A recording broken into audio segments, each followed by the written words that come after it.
Pasamos ahora a conferencia de Enrique Jorge Montenegro Rúa, que é doutor en Prehistoria e Arqueoloxía, que nos vai a falar sobre o sitio excepcional de Santa Eulalia de Bóveda. Sin máis. Gracias, Carlos.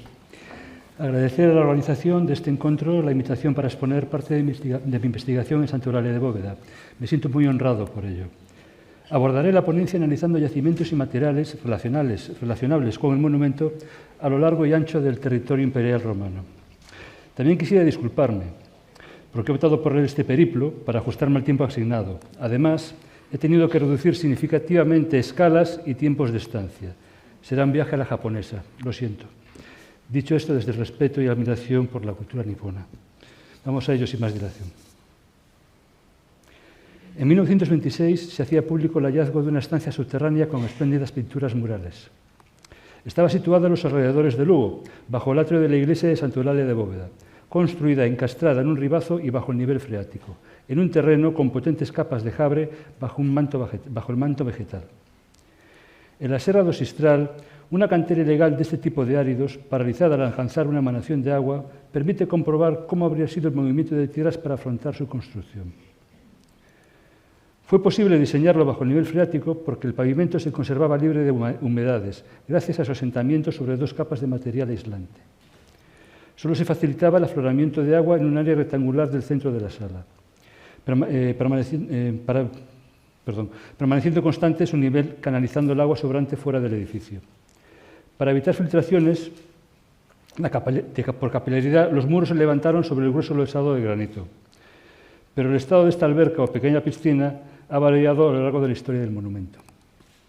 Cuando se descubrió, estaba oculta bajo un enlosado de mármol reutilizado. Esta cubrición, realizada en una fase posterior, fue retirada a finales de los años 40, restaurando la piscina a mediados de los años 50, pero fue vaciada en una discutida restauración de los años 70. El monumento funerario de los Furios, a las afueras de Tusculum, presenta aspectos arquitectónicos de interés. Su imagen permite hacernos una idea del impacto visual que ejercería la construcción de Bóveda con su amplia y robusta fachada, necesaria para contener la presión del terreno. El diseño resultante ha desorientado desde el inicio a los diferentes investigadores, situándoles ante un prototípico templo clásico in antis, en cuyo interior se desarrollaba una planta basilical. Al igual que otros autores, aunque los menos, he retomado la hipótesis funeraria. Veremos que ni la apariencia de templo, ni, por ejemplo, la presencia de ventanas invalidarían esta propuesta. Se partirá de su análisis arquitectónico y decorativo, confrontándolo con otras manifestaciones arqueológicas de la época, cuya situación espaciotemporal podría simplificarse en una instantánea del Imperio Romano a final del gobierno de Trajano, si bien algunos paralelos son tanto anteriores como posteriores a la época altoimperial. En 1935, Helmut Lund publica una pormenorizada imagen del conjunto artístico, incluyendo planos que reflejaban fielmente el estado del monumento. Percibe en Bóveda características arquitectónicas que conforman algunos de los monumentos funerarios del sur de Rusia y Siria central, donde existen diferentes monumentos sepulcrales soterrados, a los que se accede mediante escalones o rampas a un vestíbulo del recinto principal. Los ejemplos rusos se localizan en necrópolis situadas en las penínsulas de Tamán y Kerch. Las diferentes tumbas son amplias salas abovedadas construidas con silleras regulares de piedra. Los monumentos sirios se encuentran esculpidos sobre roca y presentan la particularidad que más lo identifica con Bóveda, su fachada. Estas son robustas, más anchas que el recinto y suelen contar con un vestíbulo porticado. Un referente de interés para el monumento lucense se encuentra en Roma, situado a la primera milla del trazado de la Vía Apia. De este monumento altoimperial llama la atención su fachada, con vestíbulo cubierto y sendas ventanas a la derecha de los vanos de acceso al vestíbulo y al interior del sepulcro. En la necrópolis pompeyana de Portanocera se localiza otro de los sepulcros poco habituales con ventanas arquitectónicas, aunque es frecuente su representación simulada en un tipo de tumba muy común en el siglo II, en el que su fachada evoca una casa como símbolo de última morada. Esta pertenecía a un matrimonio de libertos del siglo I. La tumba de un romano era un lugar sagrado. La relación de equivalencia entre sepulcro monumental y lugar sacro se evidencia en un tipo de arquitectura funeraria conocida como tumba-templo. Surge a finales del siglo I, predominando en el segundo. En Hispania destaca el monumento aragonés de Favara. El modelo precursor es la tumba de los Ateri, de la que se conserva su representación en relieve, junto con otros elementos arquitectónicos. El culto al muerto se reservaba a la esfera privada familiar, realizándose en áreas específicas del interior de la tumba. En los casos más ostentosos, contaba con estancias para la liturgia y hospedaje de familiares en las festividades conmemorativas. Buenos ejemplos los conservan en la Vía Latina, en Roma. Sus propietarios no renunciaban ni a la suntuosidad ni a la intimidad. Los monumentos sepulcrales más señeros de este parque arqueológico pertenecen a esta tipología de tumbas-templo y presentan particularidades arquitectónicas y artísticas que sintonizan con lo observado en Bóveda. Igualmente, creo necesario hacer alusión a un monumento del que solo existe una descripción de él en el conocido Testamento del Lingón. Documento datado entre los siglos I y II, época en la que proliferaba la construcción de grandes monumentos funerarios conformados en relación a jardines, a terrenos destinados a labores agrícolas y a estancias dedicadas a servicios diversos.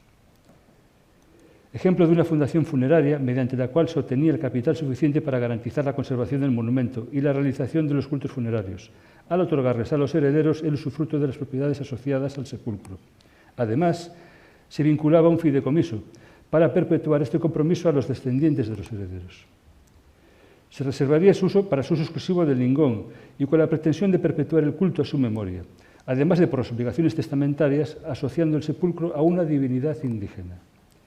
La presencia de un ábside cuadrangular en bóveda puede revelar un diseño funcional similar, un espacio preeminente destinado a enaltecer al fallecido, a su familia o a la deidad venerada, sea fúnebre o no. Presenta ciertas similitudes con el mausoleo F de la necrópolis del Vaticano, donde hay una representación del nacimiento de Venus. Cuando pienso en las dificultades para asignar una atribución funeraria a Bóveda, siempre tengo presente estos ejemplos y cómo lastraría la interpretación del monumento lucense si hubiese conservado representaciones de deidades en su interior. Fechado en el siglo II, la fachada del mausoleo F está decorada con ventanas simuladas y el bajorrelieve de una perdiz, ave igualmente presentada en bóveda. Confío que ya no les pueda parecer algo extraño llegar a vincular Bóveda arquitectónicamente con un monumento funerario. Sin embargo, algunos de ustedes podrían presentarse la siguiente pregunta. ¿Qué hace un dios como Dionisio en un lugar como este? La mitología órfica atribuye a Dionisio el fruto del cortejo a Perséfone por Zeus, pero Hera, su celosa esposa, encomendó la eliminación del hijo ilegítimo de los titanes. Mientras estos lo devoraban, Zeus los fulminó con un rayo y rescató de entre las cenizas el corazón de Dioniso, todavía palpitante, irgentándoselo en una pierna para reengenerarlo. De los restos de los titanes, de Dionisio y la tierra, nacerían los humanos, compuestos por una parte maléfica y otra divina. La naturaleza titánica del alba deberá ser expiada en vida a través del conocimiento ofrecido por los ritos mistéricos dionisíacos. Así, tras la muerte del hombre, podrá ser divinizado. Fundamentalmente, Dionisio era una deidad de salvación. Y en este momento me salgo del guión para rememorar la excelente conferencia inaugural de la profesora Marcos, en la que podrá comprobar que esta religión fuera un potente competidor con el cristianismo, ¿no? Y yo creo que por ese aspecto pues Bóveda también sufrió sus consecuencias. Prosigo el estudio del monumento abordando la interpretación de los bajorrelieves de la fachada. Las dificultades de dar respuesta al significado de algunos de estos bajorrelieves no presupone un impedimento para afrontar una interpretación desde el punto de vista funerario. Además, esta hipótesis se corrobora relacionándonos con otras manifestaciones artísticas y arquitectónicas presentes en Bóveda. En muestras iconográficas de monumentos funerarios de época clásica suelen conjugarse las inquietudes generadas ante el reto de facilitar la apacible pervivencia a un ser querido fallecido. Pervivencia entendible tanto desde el punto de vista del mundo de los muertos, donde juega un papel fundamental las exequias con las que adecuarle el tránsito al universo de ultratumba y garantizar, mediante ofrendas periódicas, un adecuado reposo, como desde el punto de vista del mundo de los vivos, donde el objeto fundamental es perpetuar la memoria del fallecido, principalmente con la construcción y posterior conservación del monumento funerario. Lo que en él se refleje nos podrá hablar de características humanas reseñables del personaje homenajeado. El bajorrelieve conocido como de los lisiados se ha esgrimido desde su descubrimiento como confirmación de situarnos ante un templo o lugar salutífero. Me inclino más por una representación de homenaje a alguno de los difuntos, elogiando sus virtudes como médico, por ejemplo, o reflejando los grandes padecimientos que habría sufrido en convivencia con una dolencia crónica como la gota, en la que la muerte supondría una liberación de los sufrimientos en vida.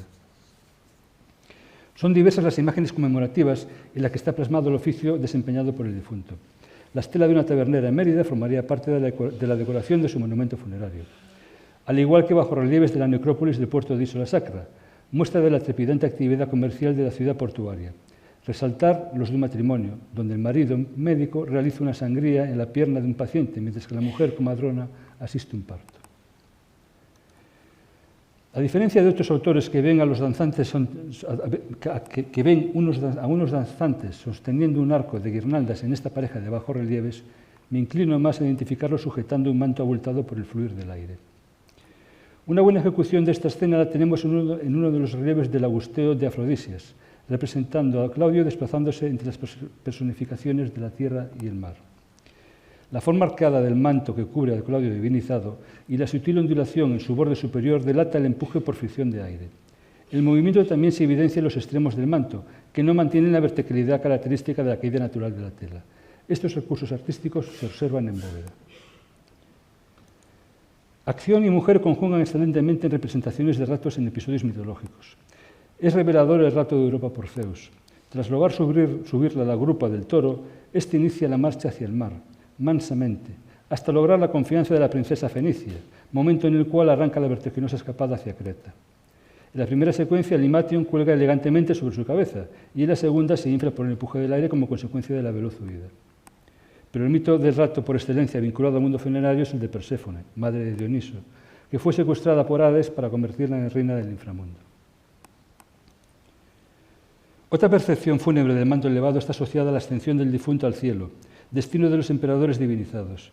Para promulgar los vivos mediante un acto público denominado consecratio, era necesario el dictamen del Senado tras enjuiciar la buena praxis de la gobernanza promovida por el emperador fallecido. Pero la consecratio no estaba reservada a emperadores o emperatrices. Era un acto religioso por el cual algo o alguien se declaraba sagrado, digno de ofrecerle culto. Tal pudo ser el caso de Agripa. La inmortalidad como cualidad reservada a los dioses era asignada oficialmente a benefactores de la comunidad, en tanto en cuanto los frutos de su obra subsistieran tras su muerte. La idea de que el alma se aleja del cuerpo y asciende al cielo surge influenciada por doctrinas filosóficas como la pitagórica o la platónica, que asignan al alma humana una naturaleza divina. También por la propagación de las religiones orientales. Según avanzaba el periodo imperial, alcanzar la inmortalidad celestial dejará de ser un privilegio del elemento aristocrático para transformarse en prebenda de almas piadosas. Se evidenciaba entonces el asalto a los cielos. Entre los hipogeos helenísticos del sur de Rusia se vislumbra nuevamente la sintonía sepulcral con el monumento lucense, en una esplendorosa escena del instante de la llegada a los Campos Elíseos. La morada feliz reservada a las almas virtuosas, descrita como un sublime y plácido paraje donde reina la eterna primavera, también conocido como pradera de los bienaventurados o pradera de Perséfone. Normalmente se encomendaba a una mujer la interpretación del canto fúnebre, pudiendo ser entonado por un coro en exequias de personajes ilustres. Esta circunstancia aportaría significación a los dos grupos femeninos de Bóveda. No se deben relegar otras hipótesis, como la que se significaría la consternación por el fallecimiento. A los allegados del difunto les sobrevenían conmovedoras muestras de dolor y exhibían un prolongado duelo para lamentar su pérdida y demostrar que no habían hecho nada para librarse de ellos. Además del apego a sus seres queridos, esta necesidad emanaba de la creencia de que los muertos eran propensos al resentimiento, infligiendo implacables venganzas a quienes ignorasen sus obligaciones. La ermita del Santo Cristo de San Sebastián, próxima a Clunia, fue construida reutilizando numerosos sillares de una necrópolis romana. Destaca la palabra memoria, junto al relieve de considerable tamaño de una figura similar a las representadas en bóvedas. Su postura la equipararía con la segunda por la izquierda, figura que sobresale en los dos grupos de bóveda. En la decoración parietal del sepulcro Barberini, 5 mujeres participan igualmente en una escena similar a la representada en bóveda. El fénix es un ave fabulosa, la cual, a pesar de ser única en su especie y de completar su ciclo vital, no llegaba a extinguirse. Cuando presentía el final de su existencia, confeccionaba una tumba nido con plantas aromáticas y especias, lo que le permitiría resurgir de entre sus despojos. El mito nos llega de la tradición grecolatina, pero esta se nutre en gran medida de la mitología egipcia. Las representaciones paganas del ave fénix simbolizan la eternidad, e igual que la cultura egipcia, guiaría al alma del difunto. Por su parte, los primeros cristianos priorizan del mito el renacer del fénix para escribirlo como testimonio de la doctrina de la resurrección de los muertos. En bóveda se representarían dos imágenes contrapuestas del fénix, lo que explicaría la peculiar disposición del bajorrelieve en el que el ave acondiciona su tumba sobre un pedestal. Este se encuentra tras el machón sur y oculta el escenario principal, evidenciando que el óbito se produciría en un espacio ajeno a los hombres. Por el contrario, el otro bajorrelieve se muestra, con su corona solar, majestuosa y triunfante ante la muerte, a los ojos de los hombres y en un espacio predominante del escenario definido por la fachada. Este aspecto del discurso expositivo se ve reforzado por la orientación de los bajorrelieves en el monumento, la muerte dispuesta en el oeste y la eternidad en el este, aspectos que definen la esencia de un ave solar. En la mayor parte de la superficie pictórica de Bóveda destaca la presencia de un variado tipo de aves desplegadas entre un entorno vegetal igualmente predominante. Las especies representadas ya eran conocidas y apreciadas en la antigüedad clásica, incluidas las más exóticas, ya fuera desde el punto de vista lúdico, productivo o gastronómico. Las aves exóticas suelen protagonizar escenas paradisíacas donde la naturaleza cobra especial protagonismo. Además de aportar belleza, fascinación y prestigio al lugar, este tipo de ave evoca per se lo lejano y lo ajeno, dos cualidades que participan del ideario de ultratumba. Su fuerza simbólica es tal que con su sola presencia podría sintetizarse la morada paradisíaca que alberga el alma de un difunto. Quizás sea la cualidad de ave migratoria del ganso lo que más haya influido a la hora de apreciarlo como símbolo funerario. En Egipto se le confería la potestad del vuelo entre la tumba y el más allá. En narraciones legendarias de Europa y Próximo Oriente, la Vía Láctea es referida como sendero de los pájaros o camino de los gansos, definiendo una zona que enlaza el mundo divino y terrestre. Observar sus formaciones en el cielo durante los periodos migratorios debía resultar muy evocador. En tumbas serán igualmente representados en escenarios más apacibles, vinculados al lugar del destino. Los ciclos migratorios están en sintonía con las estaciones anuales, aludiendo igualmente a una perpetua renovación. Para admirar una pintura de Ansar como la de Bóveda, en un contexto funerario, hay que hacer el columbario 3 de Viñacodine, destinado a libertos de las familias imperiales de Augusto a Claudio. Esta semejanza sugeriría la existencia de un mensaje simbólico adicional que desconozco. El pavo real estaba vinculado a Juno, esposa de Júpiter, diosa de la mujer y del matrimonio, del firmamento y del cielo estrellado. Cuando el pavo real despliega su cola en forma circular, evoca la bóveda celeste. Su simbolismo funerario hace referencia al cielo estrellado, donde ascienden las almas. Como en el caso de las palomas, el cristianismo hereda su iconografía y le aporta un significado específico. El pavo real es considerado símbolo de la resurrección y del cuerpo de Cristo, porque se creía que su carne era incorruptible. Las peleas de gallos fueron importadas del mundo griego, donde se fue consolidando el valor simbólico de la valentía y de la victoria. Con el canto triunfante al amanecer, el gallo anuncia un nuevo día como consecuencia de la capitulación de la noche. La constatación del gallo como símbolo funerario se asentaba en un augurio de la victoria sobre la muerte, idea que sería asumida por el cristianismo como metáfora de la victoria del bien sobre el mal en el juicio final. El dominio del ciclo vital le posibilita regentar un posicionamiento ambivalente entre la noche y el día, entre la luz y la oscuridad, entre la vida y la muerte, permitiendo su vínculo con los dioses del inframundo, como se observa en tablillas votivas del siglo V a.C., del templo de Perséfone y la antigua Locri, donde la figura del gallo es prácticamente omnipresente. Resulta de interés la tumba de los dos gallos en la necrópolis romana de Avila, en Jordania. Excavada en piedra, su cámara tiene las proporciones de bóveda. También cuenta con un espacio absidal rectangular preeminente, en cuyas enjutas se representan sendos gallos. Un espacio frontal del ábside, definido por un cuarto de elipse, está marcado con un diseño similar en bóveda, donde se disponen parejas de gallo y gallina. La escuela pictórica de esta tumba lo sitúa cronológicamente a mediados del siglo II. Del gallo se era consciente del mando que tenía sobre los de su clase y de la soberanía que ejercían en cualquier situación. Esta autoridad era consecuencia de las victorias sobre sus oponentes y del triunfo, en este escenario, sobre la muerte. Con la presencia del gallo se garantizaría la buena bienaventuranza en la eterna morada. Así como nos asombra el naturalismo de las pinturas de aves cuando accedemos por primera vez en el interior de bóveda, no es menos cierto que el esquema romboidal vegetal llame también nuestra atención. Y no solo como elemento predominante, sino también por evidenciarse en él la pretensión del artista en representar detalles de su fisonomía que permitan su identificación. Este reconocimiento se me antoja necesario para aprender el mensaje simbólico contenido en la ornamentación pictórica, debido a que el trellis vegetal se concebiría como el elemento vertebrador de todo el programa iconográfico del monumento. Su textura, expresada con líneas paralelas y alternancia de colores, junto a la abundancia de racimos de uvas y la densidad de zarcillos, apunta a que se trata de representar el crecimiento y la evolución de los sarmentos conformando una viña. El cultivo de vid estaba plenamente desarrollado en época clásica, adaptándose a cualquier tipo de terreno y latitud, exceptuando regiones en cuyas condiciones climáticas predominan temperaturas extremas. Para un clima de tipo oceánico como el gallego, la tradición vitivinícola romana ofrecía, en boca de Columela, los siguientes consejos sobre cómo acondicionar la vid. Donde se da la tremenda acometida de lluvias y tempestades, donde la vid es arruinada por los continuos aguaceros, donde está como colgada sobre escarpadas laderas y necesita muchos auxilios, en estos lugares hay que protegerla a escuadrón cerrado. Cuanto más húmedo es el terreno y el clima, y más suaves los vientos, tanto más arriba hay que alzar el yugo. La lozanía de las vides permite que se desarrollen a una altura mayor, y el fruto, al estar alejado del suelo, se pudre menos. Y solo de ese modo lo orean los vientos que secan prontamente la niebla y el pernicioso rocío. En el diseño adaptado a climas húmedos, por lo tanto, la viña se desplegaría entre dos altos travesaños dispuestos horizontalmente. Retomemos a Columela. Los ramos tiernos los ataremos por encima del yugo, no violentando en absoluto su natural, sino que los iremos torciendo suavemente hasta donde cada uno consienta, procurando que no se rompan al doblarlos y que no pierdan las yemas ya hinchadas. La descripción de la estructura de la viña y del modo de conformar los sarmientos tiene un buen reflejo en las pinturas de los arranques de la bóveda del monumento.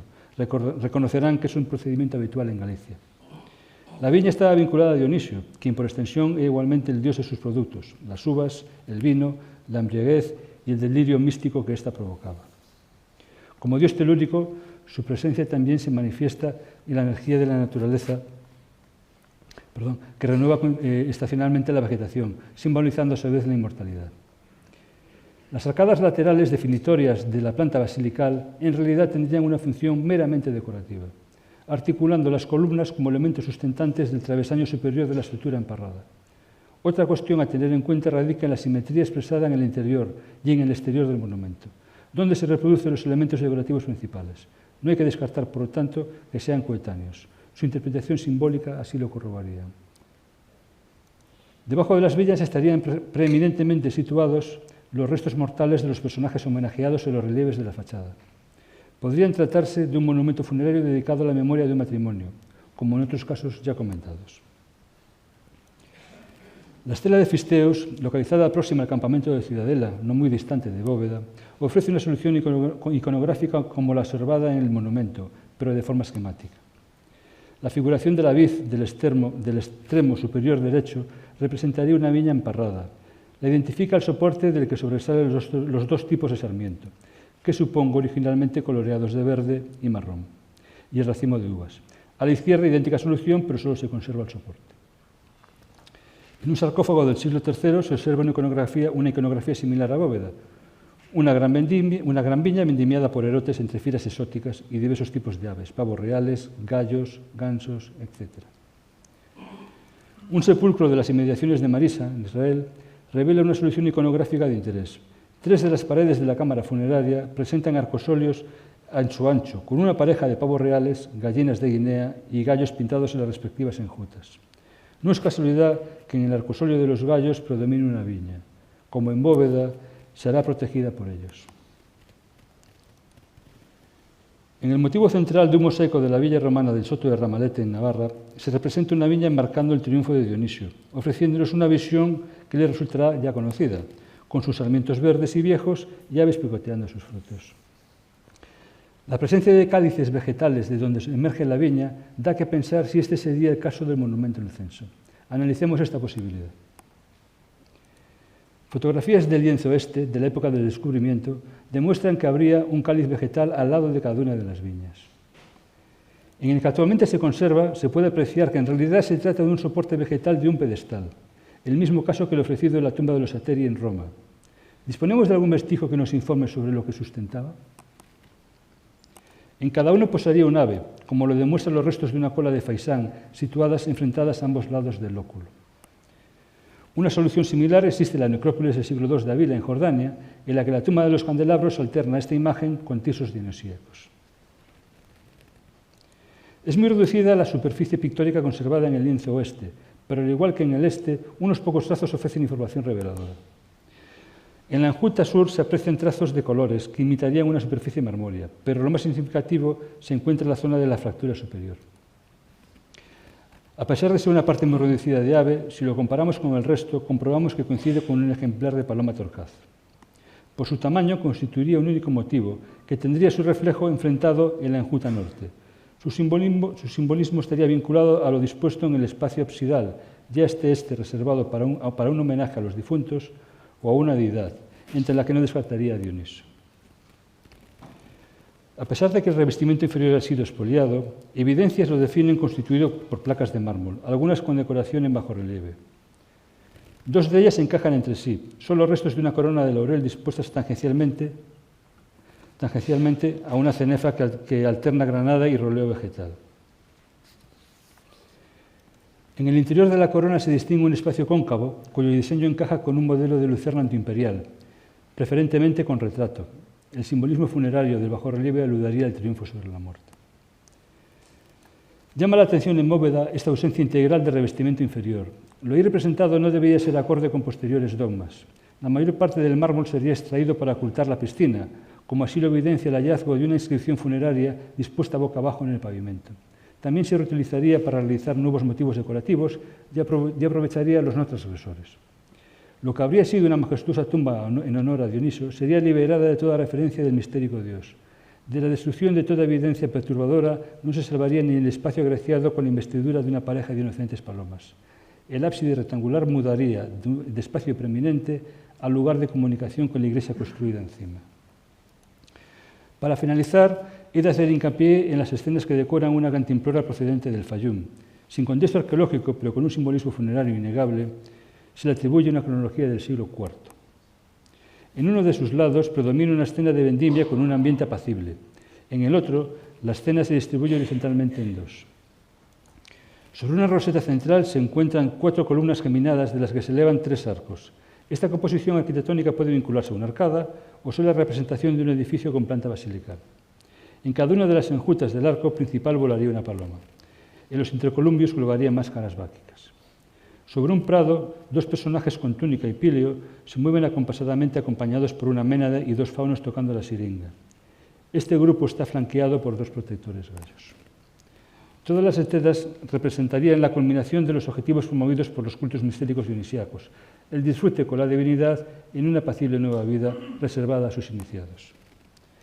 El estudio de esta pieza está justificado al apreciarse un mensaje iconográfico tremendamente similar a lo que puede representar el monumento lucense en su conjunto. Resulta idóneo para ponerle colofón a esta exposición esquemática con la que he pretendido argumentar la presencia de Dionisio en Santa Eulalia de Bóveda. Muchas gracias por su atención.